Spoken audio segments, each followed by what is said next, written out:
nama saya Niken Fahira Dia Subianto dari Pendidikan Biologi Universitas Jember.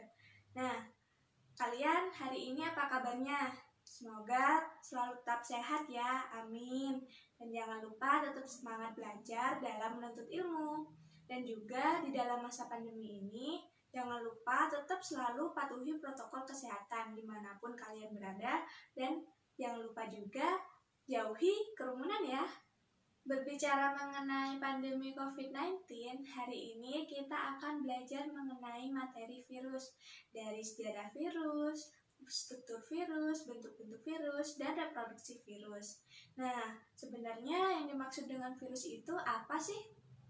Jadi, virus ini berasal dari kata yaitu virion yang artinya racun, di mana virus ini merupakan organisme infeksi yang dapat bereproduksi pada sel hidup.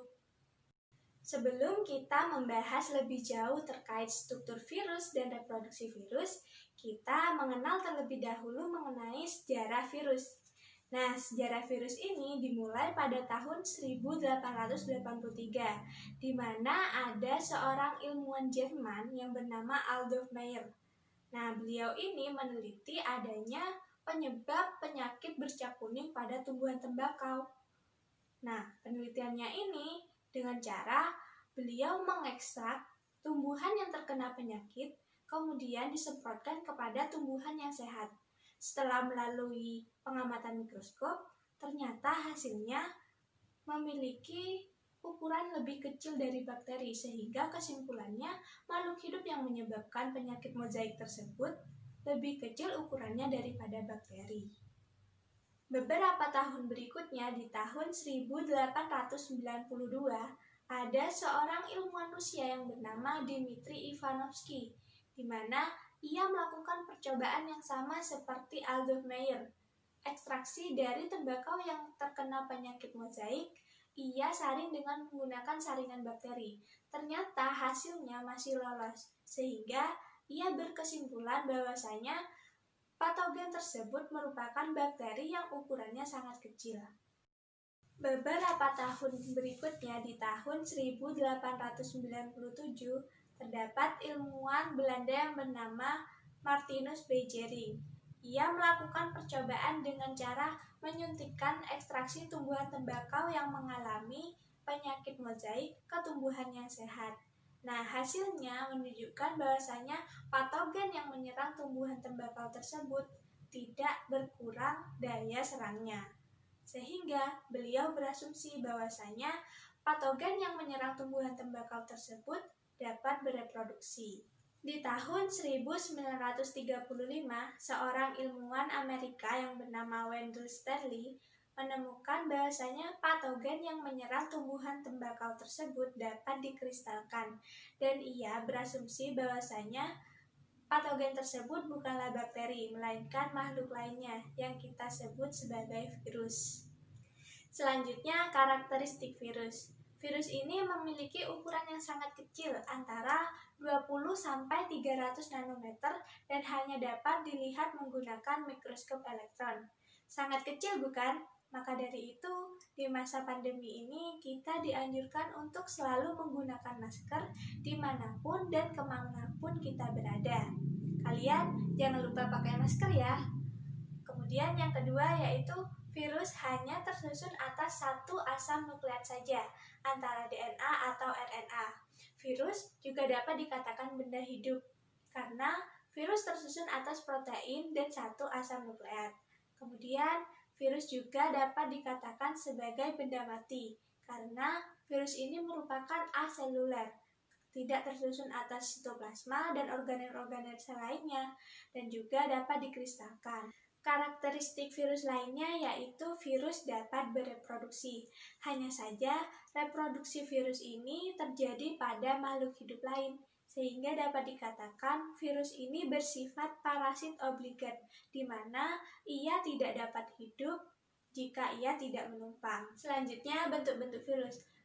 Bentuk virus ada yang berbentuk oval, seperti influenza virus, kemudian ada yang berbentuk silindris, seperti tobacco mosaic virus, kemudian ada yang berbentuk polihedris, seperti adenovirus, dan ada yang berbentuk kompleks seperti bakteriofag atau virus yang menginfeksi bakteri. Selanjutnya kita akan bahas mengenai salah satu struktur dari virus, yaitu bakteriofag. Nah, bakteriofag ini tersusun atas kepala, leher, dan ekor. Setiap bagian-bagian tersebut memiliki fungsinya masing-masing loh. Nah, di bagian kepala ada yang namanya satu asam nukleat, yaitu DNA atau RNA. Kemudian di bagian kepala juga ada yang namanya kapsid. Nah, kapsid ini merupakan selubung yang tersusun atas protein yang disebut kapsomer. Sebenarnya kapsid ini apa sih fungsinya? Nah, kapsid ini punya fungsi memberi bentuk virus, kemudian melindungi asam nukleat yang ada di dalam virus, dan juga memberi protein dan enzim yang mana akan digunakan virus dalam menembus sel inang ketika melakukan infeksi. Selanjutnya mengenai reproduksi virus, ada dua bagian, yaitu siklus litik dan siklus lisogenik. Kapan sih virus ini menggunakan siklus litik? Nah, ketika pertahanan dari tubuh sel inang ini lemah, maka menggunakan siklus litik. Sedangkan apabila pertahanan dari tubuh dari sel inang ini kuat, maka menggunakan siklus lisogenik. Nah, siklus litik atau lisis yang dapat menyebabkan hancurnya atau matinya dari tubuh sel inang, dimulai dari tahap absorpsi atau pelekatan, mana ujung ekor dari virus ini menempel pada dinding sel inang.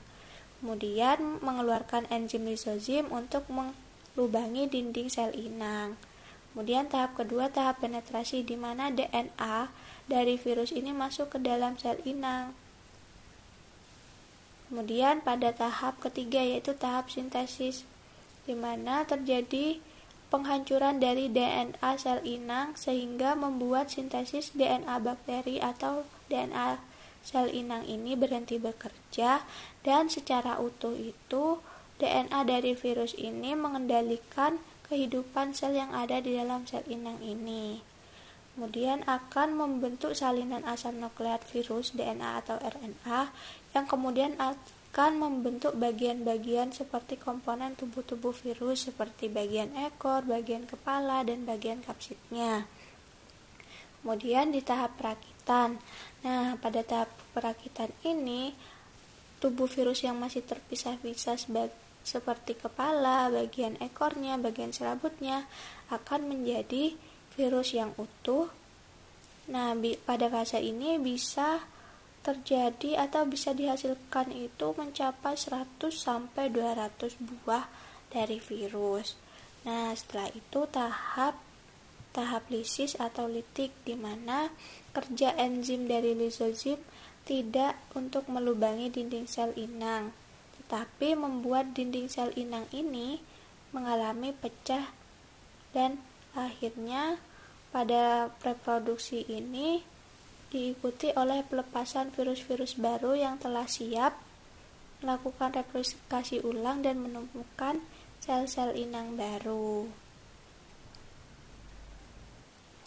Selanjutnya tahap lisogenik. Seperti yang dijelaskan tadi, bahwasanya tahap lisogenik ini digunakan ketika pertahanan dari sel tubuh inang ini kuat. Nah, tahap pertama dan kedua sama seperti siklus litik, di mana diawali dengan tahap pelekatan, kemudian penetrasi. Nah, setelah itu masuk ke dalam fase tahap penggabungan. Apabila pertahanan dari tubuh sel inang ini kuat, maka karena DNA virus ini tidak dapat mengambil alih kendali, jadi materi genetik dari virus ini bergabung dengan materi genetik dari sel inang membentuk profag. Selanjutnya, ketika sel inang itu mengalami fase pembelahan, profag juga melakukan atau juga mengalami pembelahan. Setiap kali sel inang itu membelah, profag juga membelah. Selama sel inang ini dalam keadaan kuat, maka profag tetap dalam bentuk profag. Nah, apabila sel ini lemah atau dalam keadaan tidak menguntungkan, nah virus ini akan langsung memisahkan diri. Kemudian masuk tuh ke tahap sintesis dari siklus litik yang akan menghancurkan materi genetik dari sel inang dan mengambil kendali. Lalu prosesnya terjadi seperti proses perakitan, kemudian proses lisis. Dari penjelasan tadi dapat disimpulkan bahwasanya karakteristik virus ini merupakan organisme yang sangat kecil ukurannya, antara 20 sampai 300 nanometer, kemudian memiliki satu asam nukleat saja, DNA atau RNA. Dapat bereproduksi, namun reproduksinya pada sel hidup, sehingga bersifat parasit intraseluler obligat. Dan juga bentuk-bentuk virus bermacam-macam. Salah satunya bentuk kompleks, di mana strukturnya itu tersusun atas bagian kepala, leher, dan ekor.